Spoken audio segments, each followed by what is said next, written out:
ತೇಜಸ್ವಿನ್ ಕರ್ಕೊಂಡು ನಮ್ಮ ಮನೆಗೆ ಬಂದ್ರು. ತೇಜಸ್ವಿ ಅವ್ರಿಗೆ ನನ್ನನ್ನ ಇಂಟ್ರೊಡ್ಯೂಸ್ ಮಾಡಿದ್ರು. ಆಮೇಲೆ ಅವರು ಹಿಂಗೆ ಇಲ್ಲಸ್ಟ್ರೇಷನ್ ಮಾಡ್ಕೊಡ್ತೀನಯ್ಯ ಹಂಗೆ ಅಂತ ಕೇಳಿದ್ರು. ಸರಿ ಮಾಡೋಣ ಸರ್ ಅಂತೇಳಿ ನಾನು ಅವರಿಗೆ ಮೊದಲನೇ ಮುಖಪುಟ ಮಾಡಿಕೊಟ್ಟಿದ್ದು ಕಿರುಗೂರಿನ ಗಯ್ಯಾಳಿಗಳು.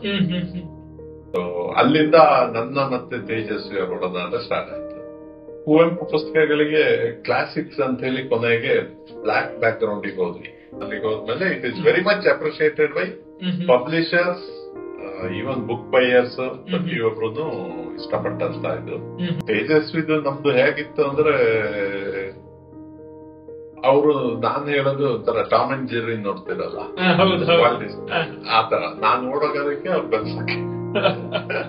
ಒಂದ್ಸತಿ ಅವರಿಗೆ ಮಾತಾಡ್ತಾ ಅಂದಿದ್ರು, see unless there is a other end, ನೀನ್ ಸುಮ್ನೆ ಫೋಟೋ ತೆಗಿತಾ ಹೋದ್ರೆ ಎಷ್ಟಯ್ಯ ತೆಗಿಯೋದು, ಏನ್ ಮಾಡೋದು. ಆಮೇಲೆ ನಮ್ ಪ್ರಿನ್ಸಿಪಲ್ ಹಿರೇಗೌಡ್ರು ಯಾವಾಗ್ಲೂ ಹೇಳೋದು, ಈ ಪ್ರಪಂಚದಲ್ಲಿ ಹ್ಯಾಂಡ್ ವರ್ಕ್ ಇರೋಷ್ಟು ಬೆಲೆ, ಆಮೇಲೆ ಅದನ್ನ ಮಾಡೋರು ಉಳ್ಕೊಳ್ಳೋದು ಬಾರಿ ಇಂಪಾರ್ಟೆಂಟ್.